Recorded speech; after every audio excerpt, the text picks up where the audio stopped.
It is up, everyone. This is Captain Eon speaking, and it is my hope that by sharing my daily walk with the Lord, that it will inspire, encourage, and just edify you in such a way that you will be drawn and compelled to either start or continue your daily walk with Him. One of the things that God first started doing to me was changing my heart. And when I'm speaking of heart, I'm realizing that it's not the literal thing beating in the center of my chest, because that doesn't think on its own, but it's like my heart, my consciousness, what makes me me.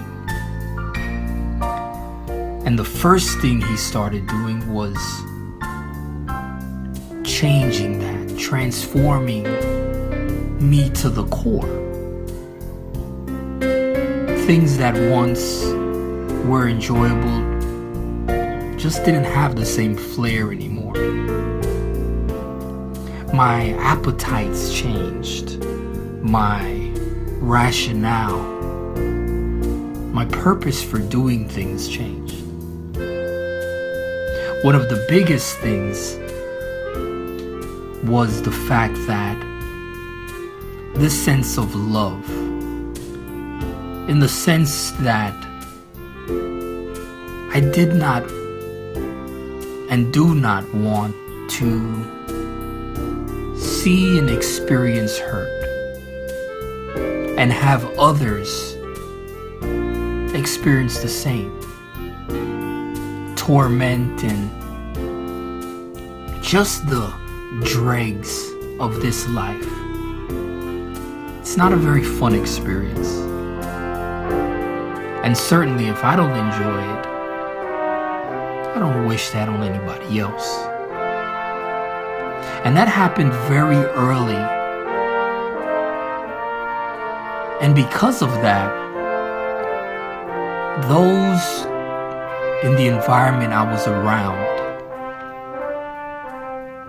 could not, and even myself, could not truly value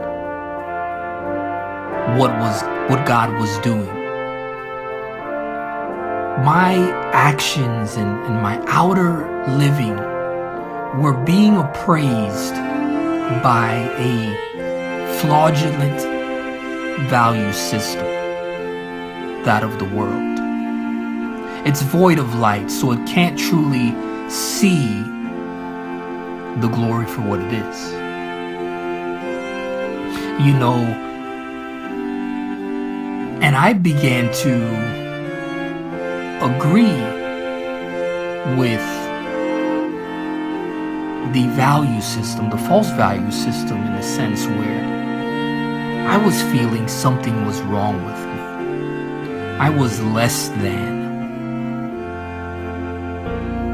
I was lower. I'm tiptoeing around very explicit words. But all in all, I wasn't the same anymore.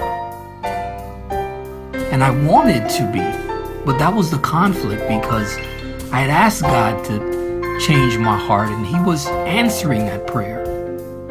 Yet I didn't know how to handle it. Today's treatment, particularly in chapter 10, verses 9 to 13, and also verse 26, talks about this idea of another heart. In 9 to 13, God gave Saul another heart, and that caused him to prophesy. People were actually wondering about this and comparing him to the prophets. Verse 26 talks about how when Saul was going home, he did so with men of valor, whose hearts God had touched. Things like valor and truth, integrity, loyalty, love, compassion. These things, in my opinion, are only possible because God is touching that heart. So I've realized that I can't just live off the touch of God. I must constantly have me in His hands so that He can continue to mold and make and shape me into the image of His Son. The reflection of His beauty. Caption this. No one can touch you like Jesus can. No one can bind your wounds with nail-scarred hands. No one can touch you like Jesus can. No one can touch you like Jesus can. Sir.